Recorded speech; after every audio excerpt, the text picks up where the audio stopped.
Bonjour tout le monde, on se retrouve aujourd'hui pour une petite vidéo de à quoi j'ai joué en novembre 2022, donc le mois vient de se terminer. J'ai joué à quand même quelques jeux, des vieilleries, pas tant, quelques nouveautés, rien de gros. On fait des petits reviews rapides, quick shot, tout simplement. Et donc on y va en grosseur de boîte parce que c'est plus simple à mettre simplement de côté. Le premier jeu que je présente, en fait, que j'ai joué, pas nécessairement dans l'ordre, c'est Ripple. Ripple, qui est en fait un petit jeu de cartes, qui est des créateurs de Clash of Cards. Très bon petit jeu, ultra rapide. Ça peut s'étirer un petit peu. Ripple, en fait, c'est dans un sac plastique parce que c'est dans une petite boîte de carton. Malheureusement, une fois que les cartes sont dans des pochettes, donc une fois slivées, c'est impossible de rentrer ça dans la boîte originale, donc c'est pour ça que c'est simplement dans un sac de plastique avec le livret de jeu. En fait, ce petit jeu-là, super efficace, on y a joué à 4. Bon système de combo, ultra rapide, 3 ou 4 manches, c'est super bien. En fait, vous avez 10 cartes, face cachée devant vous, vous en choisissez 2. À partir de là, vous pouvez éventuellement aller piger dans la défausse des adversaires. Pour pouvoir découvrir tranquillement votre plage avec certains items. Les items vous donnent un certain nombre de points. Si vous faites des matchs, ils valent 0. Si vous faites des certaines formes, par exemple un carré ou un rectangle, ça va vous donner moins 15 points. Le but, c'est d'avoir le moins de points. Donc, évidemment, c'est la meilleure option. Si vous êtes fan de ce genre de petits jeux-là, pas de trick-taking game, parce que c'est pas exactement un trick-taking, mais de combo et d'optimisation, c'est quand même extrêmement efficace. Donc, Ripple. Par la suite, j'ai joué à deux escape games de la série Dexcape, donc les premiers en fait de la série, et les deux premiers tout simplement, donc dans sa version française. Le premier était Dexcape à l'épreuve du temps, donc dans lequel on doit en fait trouver la machine, remonter dans le temps et retourner, bref, dans le futur. Au début, je m'attendais à vraiment aller dans le passé, faire des épreuves dans le passé. Pas du tout, en fait. Et le système de jeu, c'était la première fois que je jouais un Dexcape, donc c'est uniquement un deck de cartes, contrairement au Exit Game que j'ai adoré. Je ne les ai pas tous faits, mais j'en ai fait un certain nombre. Et en fait, le Dexcape, ce qui est bon et pas bon. En fait, le bon, c'est que si vous l'avez terminé, vous pouvez revendre votre copie, vous pouvez le donner à un ami, vous pouvez... Bref, et vu qu'il n'y a rien qui est détruit. Donc ça, c'est une très, très bonne chose. Par la suite, la façon dont la mécanique est faite, malheureusement, est beaucoup plus basée, du moins pour celui-là surtout, sur l'observation que la logique. Donc, ça amène un peu... Tu sais, des fois, ah ben oui, mais c'était évident et on le voyait que c'était écrit ça, tu sais. Ça, et le système de jeu en lui-même est simplement, tu sais, qu'est-ce que vous faites? Si vous avez la bonne réponse, ben tu vires la carte, tu regardes, alors j'avais pas la bonne réponse, tu dois marquer avec des jetons, peu importe, un nombre de X sur une feuille, que vous avez raté, mais l'histoire continue, donc il y a une petite pénalité à la fin, bon, ben ça donne 5 minutes, par exemple, par X, et avec le temps que vous avez fait total, ben ça va vous donner un rang. Celui-ci, ce qui était bien, c'est qu'il y avait quand même comme 5 finales, donc ça c'est quand même cool, mais somme toute, quand même une belle première expérience, et surtout pour le prix que ça vaut, ces jeux-là, c'est quand même très bien. Donc Dexcape à l'épreuve du temps, bien apprécié mon expérience pour celui-là. Par contre, de l'autre côté, Dexcape Braquage à Venise. Donc, le deuxième dans la série. Celui-ci, j'ai beaucoup moins apprécié mon expérience. Je m'attendais à avoir un peu le même genre d'expérience. C'est presque ce que j'ai eu. Mais, la twist là-dedans, c'est que chacun des joueurs va avoir un rôle à jouer avec un personnage qui a des instructions, des instructions, des informations qu'il ne peut pas donner nécessairement aux autres joueurs. Ce qui fait que si les joueurs n'ont pas le même niveau d'habileté ou de connaissance dans ce genre de jeu-là, automatiquement, vous avez un handicap à cause de ça, contrairement au premier jeu de la série. Il y avait aussi un petit plan qui est indiqué de regarder et par la suite de ne plus pouvoir y avoir accès, parce qu'évidemment on ne traînera pas le plan de notre braquage dans nos poches si on se fait arrêter, mais c'est indiqué dessus de ne l'ouvrir que quand ça va être nécessaire. Évidemment, nous, en sachant comment les modules fonctionnent, ben on a viré la première carte, ok, c'est beau, ça nous explique comment ça marche, c'est beau, et on a passé par-dessus la carte qui nous indiquait de regarder le plan. Donc, à un moment, on est arrivé à une étape que, ok, il faut qu'on passe dans un conduit, mais c'est lequel conduit? On comprend pas. C'est indiqué de se rappeler du plan. On l'a pas vu, le plan. Donc là, on a fait une erreur avec ça. Et les informations cachées, ben, ce que ça fait, c'est que chacun se ramasse à faire des puzzles presque seul. Donc, un petit peu dommage pour ça, mais malgré tout de même correct, mais entre les deux, j'ai préféré grandement le premier. Pour ça, je vais voir le reste de la suite parce que j'ai les autres modules. Mais au moins, encore une fois qu'il est terminé, comme on n'a pas de destruction de matériel, on peut toujours le revendre ou le donner. Bref, on a toujours ça comme possibilité. Par la suite, en grosseur de boîte, en grossissant comme ça, j'ai fait une partie de Age of Civilization. Donc, petit jeu de cartes. Ça fait quand même un petit moment que c'est sorti. Beaucoup de difficultés à avoir une version française. La traduction est moyenne. Mais, là, c'est marqué 30 minutes sur la boîte. C'est pas tout à fait vrai. Il y a quand même un mode solo, ça qui semble être intéressant, mais presque la moitié des composantes sert pour le jeu solo. Donc là, c'est un peu payé pour, si on joue pas solo évidemment, un peu payé trop cher pour ce que c'est, mais le jeu lui-même, bien honnêtement, avec son système de cartes pour faire les points, le système des actions, la façon dont on gère les civilisations, celles qui est active ou celles qui sont en déclin ou celles qu'on peut annexer, super bien fait. Ça dure 6 tours.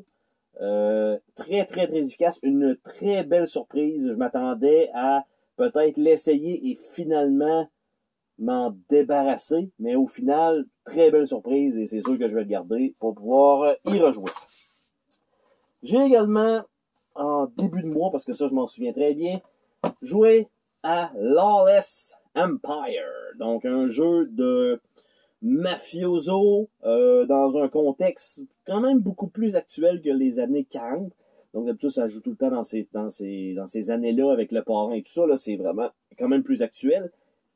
Et le jeu est indiqué de 90 à 120 minutes. On parle plus d'un 200 minutes certainement. On a joué à 5 joueurs, qui est le maximum possible pour le jeu. En fait, comment je pourrais expliquer ça? Le premier joueur, c'est un dice placement game. Donc, on roule des dés, on a des résultats, on place les dés à différents endroits qui vont nous rapporter des bonus. C'est aussi un jeu de majorité. Donc, la valeur la plus forte va gagner sur tel territoire qui va donner un avantage aux joueurs qui gagnent. Et en fait, avec tout ça, c'est que vous devez activer des syndicats. Vous avez un rôle caché que il y en a comme une quinzaine, mais il y en a, bon, évidemment, 5 ou 6 de choisis pour la partie, que tout le monde sait que ces rôles-là sont disponibles, mais personne sait qui a quoi, évidemment, à part soi-même. Et dans tout ça, ben, on roule des dés, on alloue les dés sur les emplacements, et là, on s'entend que c'est une question de chance, ok, de pouvoir avoir des bons résultats ou pas. Mais l'ordre de tour, normalement, dans ce genre de jeu-là, souvent, la dernière position est ultra avantagée de pouvoir faire un genre de petit mix de OK, je fais un clever move, finalement, je vais mettre mon dé là, puis ça scrape totalement la stratégie de quelqu'un qui a vu qu'il a terminé de placer ses dés. Ben, c'est contré par deux choses. En fait, le premier joueur a un avantage extrêmement efficace de pouvoir mettre des cartes face cachée qui vont totalement changer les règles du jeu, comme par exemple, toutes les valeurs 1 valent 6. Mais toi, tu le sais pas, ça. Il y a rien que la personne qui a mis la carte qui le sait, parce qu'elle est face cachée. Donc, c'est des trucs comme ça, puis là, à la fin, finalement, il met son 1, puis t'es comme, OK, ça, maintenant, ça vaut 6. T'sais. Il y a une grosse partie d'aléatoire pour tous les autres joueurs de cette partie-là, qui est plutôt dommage. En plus de ça, les rôles, personne ne les connaît, personne ne sait c'est quoi nécessairement les conditions de victoire des autres. On se fait mettre des cartes face cachée en avant de nous. On n'a aucune idée c'est quoi il faut être. En fait, il faut jouer 2, 3 ou 4e dans le tour pour pouvoir aller voir une pile de cartes d'un joueur. Donc, si on est dernier, on a fuck out. On n'a aucun bonus, on gagne pas de jetons, on peut pas placer de cartes. Tout ce qu'on fait, c'est qu'on joue dernier. Et je peux vous dire que j'ai joué dernier probablement 90% des tours. Donc, tout ce que ça fait, c'est que j'avais des valeurs de dés. J'espère que je place mes dés. Ah, les cartes sont révélées, ben non, tu perds. Ah, ben non, c'est révélé, ben non, tu perds. Et c'est comme ça que ça s'est passé. Une bonne majorité de la partie. La mécanique est quand même bonne, mais je pense que il y a trop de choses qui essayent de se passer en même temps, qui fait que ça rend le jeu trop pesant pour ce que ça devrait être. Juste des dés alloués avec peut-être des cartes cachées, c'est tout. Là, chacun a des objectifs cachés qui vont lui donner des points en fin de partie, mais c'est tout différent. Ah, c'est pas tout à fait, c'est pas tout à fait ce qu'on veut. En plus de ça, on a les syndicats qu'on place devant nous qui ont une possibilité de réussir ou d'échouer parce que les gens vont mettre des cartes. On peut aller leur demander de venir avec nous. Tu vois, même je l'explique, vous êtes comme, mais je comprends rien. Ben, c'est ça. Il y a trop de choses dans le jeu pour ce que c'est pour 90 à 120 minutes. Trop de choses. Certaines mécaniques sont bonnes, mais il y a trop de trucs aléatoires en fait, contre toi, pour ton propre joueur, pas contre tout le monde. Vraiment, tout le reste que t'as pas, à part le lancement, même le lancement de tes dés est aléatoire, la seule chose qui l'est pas, c'est où tu places ton dé. Puis encore là, tu peux te le faire déplacer par quelqu'un d'autre. Donc, Lawless Empire, j'ai pas nécessairement apprécié mon expérience, comme vous pouvez l'entendre. Par la suite, j'ai fait une partie de Dive. Donc, Dive, superbe jeu avec une belle production, avec des acétates. On retourne un peu dans le passé pour ceux-là qui connaissent les acétates à l'école. En fait, on a quelques tuiles, quand même un bon nombre de tuiles transparentes avec un peu de décor de la mer. Et en fait, à chaque tour, on doit regarder de par le dessus qu'est-ce qui se passe dans les 5 prochaines tuiles et essayer d'anticiper qu'est-ce qui se passe. C'est un genre de petit gamble de ah, je pense qu'il y a des requins ou il n'y en a pas, selon ce qu'on voit, c'est-tu au bon étage? Et c'est tout simplement pratiquement ça le jeu de base, parce qu'on n'a pas joué avec les variantes, parce qu'il y en a 2 ou 3 d'inclus dans le jeu. Il va falloir, tu sais, on va dire, mettre un petit peu d'épices. Mais le jeu lui-même, de base comme ça, je crois extrêmement efficace pour le point de vue des perceptions. C'est pas un jeu qu'on a vu souvent utiliser ce genre de mécanique ou de matériel non plus. Super belle découverte, 30 minutes à jouer, c'est effectivement vrai. Je vois pas dans les détails de comment tout se joue, mais franchement, une belle surprise et pas nécessairement super dispendieux non plus. Et les règles très simples, c'est indiqué de 8 ans et plus, et je pense que c'est effectivement le cas. C'est assez simple pour les enfants, je pense aussi. J'ai joué également une première partie de Alien Fate of the Nostromo. Donc, tiré de la fameuse série de films Alien. Mais en fait, là, c'est basé vraiment sur le premier avec l'équipage du premier. En fait, le jeu est un jeu coopératif et on doit on va dire dans un aléatoirisme, ça se dit pas, mais je l'invente, mais je le place là pareil, tirer 4 cartes d'objectifs. En fait, c'est un certain nombre plus 1 par joueur. Nous, on jouait à 3, donc on a eu 4 cartes d'objectifs à remplir. Et on a une carte finale qui a des objectifs dessus, mais on ne sait pas c'est quoi l'objectif final tant aussi longtemps qu'on n'a pas fait le nombre d'objectifs requis initial. Ce que ça fait, c'est que on peut faire des actions pendant toute la partie sans savoir si on va vraiment avoir besoin de ce qu'on vient d'utiliser pour la mission finale. Donc, nous, en se disant, ah bon, ben on pourrait traîner des cylindres d'azote probablement, ou quelque chose comme ça, réfrigérant. Donc, on a tout finalement réussi à en avoir un sur notre chemin qu'on a passé en disant, on va en traîner un au cas. Ça n'a pas servi de la partie jusqu'au temps qu'on découvre la carte finale dans laquelle on devait en avoir un chaque et aller le porter simplement sur une zone. Et on avait tout ce qu'il fallait, le bon combo des personnages, je pense. qui était très efficace, mais il fallait pas passer peut-être 2 ou 3 tours de plus, je pense qu'on aurait perdu la partie, mais somme toute, jeu coopératif, je dis pas que c'est le plus difficile qu'on a joué, parce que souvent, les jeux coop, la première, deuxième, même troisième partie, on perd, mais là, on a réussi du premier coup, je ne pense pas qu'on a fait vraiment d'erreurs de règles. On était passé la moitié de la morale, donc pour ceux qui ont peut-être joué au jeu. Et somme toute, en termes d'appréciation, je pense qu'il y a quand même une certaine rejouabilité intéressante dans le jeu. Une fois que vous allez avoir vu un peu les cartes et tout ça, c'est un peu, je vais dire, à l'instar d'un Pandémie, peut-être pas aussi classique, là, mais vous avez assez de rejouabilité avec la possibilité de l'ordre des cartes qui vont sortir, qui fait que vous pouvez refaire le même scénario et ça va se passer différemment. Donc, franchement, Alien, encore une fois, très belle découverte du mois. Et là, on tombe dans ce qui semble être les oldies, parce que ça, il n'y avait pas tant de vieux jeux là-dedans, c'est quand même plus des nouveautés. Bon, ça, c'est pas tant un oldies.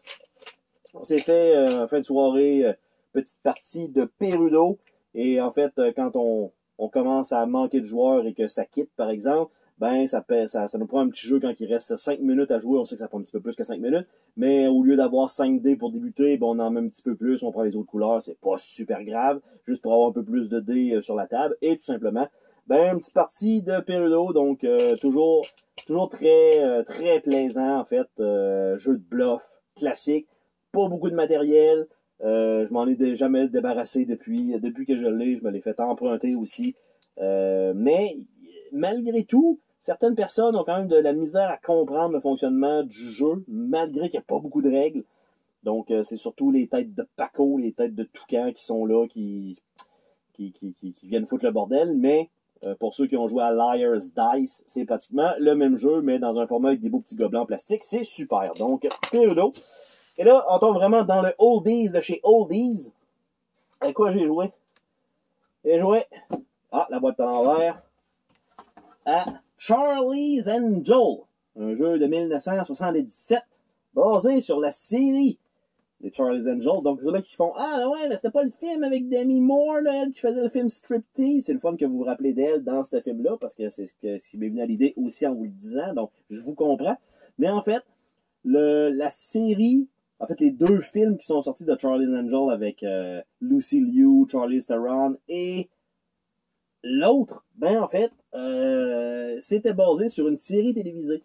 Et c'est le même principe avec un téléphone qui sonne, ça donne des informations et les 3 personnages, simplement essayaient d'arrêter des ennemis.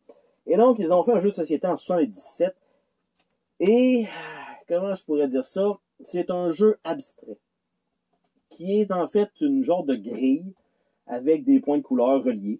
Et tout simplement, vous allez bouger 2 anges par tour, si possible, avec les dés, de 1 à 6, des dés bien standards. En fait, c'est des petits dés en bois là, qui sont quand même classe, mais c'est des standards. Et vous jouez, vous déplacez chacune des 2 des anges, donc une par dé, tout simplement. Si vous tombez sur une belle case rose, ben vous tirez une carte qui est souvent de déplacer un de vos personnages vers un autre personnage ou des trucs comme ça.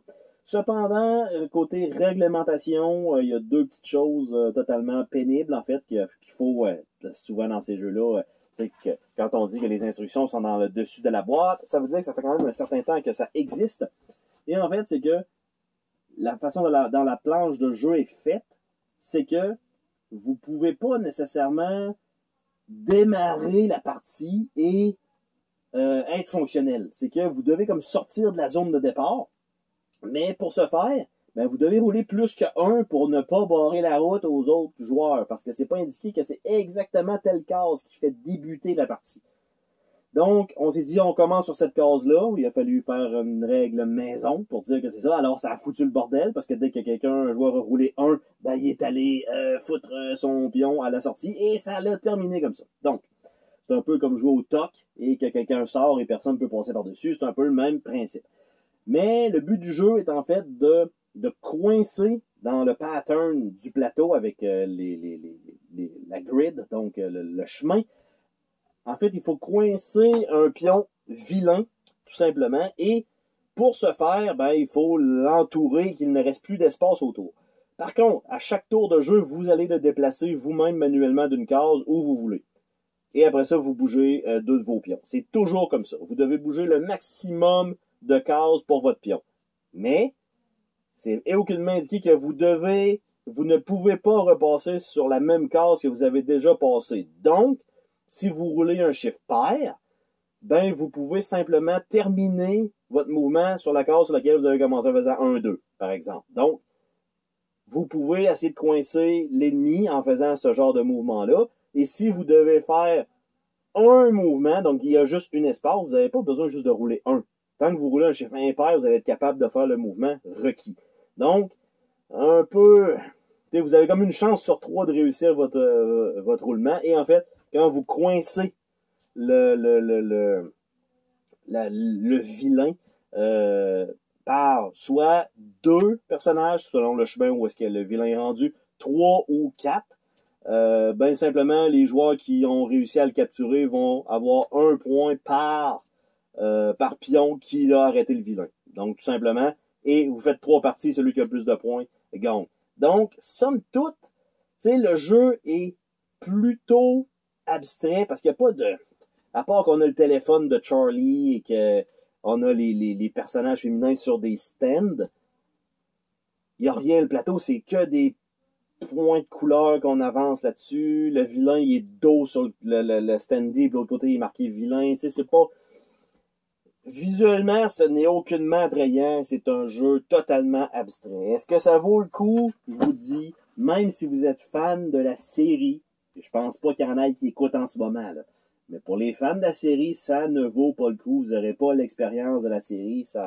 Oubliez ça. J'ai aussi joué un autre jeu, un autre classique, un Oldies, Mighty Morphin Power Rangers. Et est-ce que c'est juste marqué jeu? Donc, genre même pas le jeu ou rien. Donc, tiré de la série, en fait, 93. Donc, le jeu lui-même, quelques petits éléments 3D, faire un demi-plateau encadré pour faire des gros murs et en fait le Megazord qui est à construire. On a les points de vie de l'ennemi. C'est à peu près ça. On a des standees pour un paquet de petits ennemis et des boss. Et tout simplement, ce qu'on doit faire, c'est un jeu de chance, évidemment, dans ce genre d'année-là. On s'entend que c'est un peu ça. Vous avez 5 jetons de 1 à 5, qui est des pouvoirs, et vous devez battre des 3 ennemis qui sont sur votre ligne pour pouvoir atteindre un boss. Si vous éliminez un boss, vous pouvez maintenant attaquer le Big Boss. Si vous battez le Big Boss, vous gagnez. Pour ce faire, pour battre les petits ennemis, vous avez un seul dé. Les valeurs peuvent être de 2 à 7. Donc évidemment, un dé standard, on sait que si l'ennemi est un 7, vous ne pourrez pas le vaincre. Et en fait, ce qu'il faut faire, c'est qu'il faut commettre des jetons qu'on a de 1 à 5 qui va s'additionner à notre résultat. On peut prendre plus qu'un jeton advenant le cas.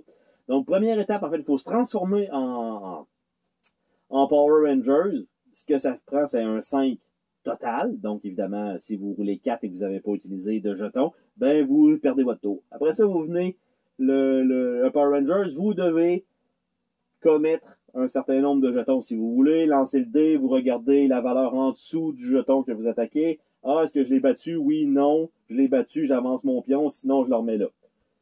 Autour du joueur à côté de vous, vous pouvez échanger 2 ennemis. Donc, si vous avez vu que vous avez un 7 que vous n'avez pas battu, vous pouvez lui donner. Mais lui, évidemment, il doit se retourner, vous regardez, il ne voit pas quel pion vous avez échangé, tout simplement. Donc, c'est un peu ça. Quand vous arrivez au boss, vous avez 2 dés qui ont des valeurs de 8 à 14, mais vous avez 2 dés. Par la suite, le boss, vous avez 3 dés pour faire un maximum de 28 dégâts. Évidemment, 3 dés, on s'entend que vous avez 18. Puis si vous additionnez chacun de vos jetons, vous avez la possibilité. Mais évidemment, il faudrait que vous rouliez 3, 6. Mais si tout le monde est rendu à cette étape-là, eh bien, le Megazord va être construit. Et comme le Megazord est construit, vous avez 4 dés d'attaque. Donc, si vous ratez, le boss perd un point de vie, l'autre va s'essayer, perdre un point de vie, et ça réduit comme ça jusqu'au temps, je pense qu'il reste 22 points de vie, et jusqu'au temps que quelqu'un le batte. Donc, c'est uniquement, il y a beaucoup de trucs de chance avec le dé, mais il y a quand même la petite twist on peut utiliser des jetons, on peut en récupérer éventuellement, mais on peut utiliser des jetons pour mitiger un peu les dés. Évidemment, ça doit être fait avant. Et on a aussi la petite partie qu'on peut échanger des ennemis qui fait qu'au moins on peut se débarrasser de la merde et le donner à un adversaire qui est quand même notre collègue en réalité de Power Rangers parce que c'est un jeu quand même versus. Donc le premier qui bat le boss est le meilleur Power Ranger. Ça fait pas de sens, mais c'était ça à l'époque. Donc évidemment, si vous avez joué à Heroes of the Grid, donc le nouveau jeu de société en fait qui était par Renegade, ben on est très loin de ça, mais malgré tout, pour l'époque, évidemment, c'est un jeu qui dure à peu près 15-20 minutes, donc c'est une petite partie rapide, on se fait pas trop chier. Et le dernier jeu du mois que j'ai joué, qui est un jeu que j'ai vraiment pas vu souvent sur des descriptions et tout ça, qui s'appelle King Oil. Et vous voyez un peu le plateau ici, en fait, c'est que vous allez être des chercheurs de pétrole. Et vous avez une petite pièce avec une petite pin, avec un petit slider. Et en fait, en dessous de ça, on le voit ici, il y a 3 roulettes qui sont remplies de petits trous. Et en début de partie, vous les tournez un peu aléatoirement pour faire un nouveau parcours à chaque fois. Et quand vous jouez, vous allez tirer une carte. Vous allez voir que vous pouvez, par exemple, percer 4 puits. Ben, ça coûte un certain nombre d'argent pour pouvoir aller tâter le pouls. Et en fait, vous prenez la petite pièce et vous percez là où il y a des trous. Et simplement, ça va vous indiquer si il y en a pas, il y en a beaucoup. Et c'est vraiment... La mécanique de ça est vraiment cool. Et bref, s'il n'y en a pas, vous mettez des petits bouchons pour dire que vous avez percé et tout ça. Et éventuellement, à chaque tour, vous allez revoir de l'argent à cause que vous avez des puits d'ouvert. Vous allez avoir des cartes qui vont vous faire perdre des puits. C'est pas un Monopoly, malgré qu'il y a de l'argent en papier et tout ça. Vous devez acheter des territoires. Vous devez acheter des territoires. Vous savez pas lequel va être un bon territoire qui va vous donner le plus de puits de pétrole parce que c'est aléatoire. Donc, à chaque partie, vous pouvez pas dire, ah, celle-là dans l'eau, il me semble qu'il était bon la dernière fois. Ça veut pas dire qu'il est bon cette fois-là. Et à un moment donné, vous avez le choix de mettre des pipelines vers d'autres territoires. Et là, eux doivent vous payer en début de tour. Donc, c'est quand même bien fait pour ça. Il faut bien manœuvrer son argent. Mais somme toute, la mécanique de ça, de cet élément 3D et tout ça, ça a un charme là, qui est inexplicable parce que ça n'existe plus, ce genre de jeu-là. Maintenant, oui, mettre des grosses figurines, mais des trucs comme ça ne se fait plus. Donc, c'était tout, en fait, quand même beaucoup. Je m'attendais à ce que la vidéo dure moins longtemps. Vous m'avez écouté jusque-là. Si vous avez apprécié ce truc, ça faisait quand même longtemps que j'avais fait ça, d'expliquer un peu à quoi j'ai joué, un peu mon appréciation aussi de tout ça. Ça vous fait un peu découvrir aussi, parce que c'est pas nécessairement juste des déballages, parce que ça, il y en a quand même beaucoup. Je sais qu'il y en a qui voulaient voir mon masque, donc vous venez de le voir. Donc ça, c'est quand même une bonne chose, et ça prouve aussi que je vais quand même bien malgré tout. Hein? Je me montre quand même un peu à la caméra. Et donc, tout ça, ça fait quand même pas mal de jeux pour le mois de novembre. Et si ça vous a plu, évidemment, n'hésitez pas à lâcher un petit pouce. N'hésitez pas non plus à commenter si vous avez des trucs que vous appréciez, que vous détestez, en fait, dans ces jeux-là. Peut-être que pour vous, Charlie's Angel était un excellent jeu. Pour moi, c'était correct. Donc, sur ce, on se dit à la prochaine pour une autre vidéo. Salut tout le monde!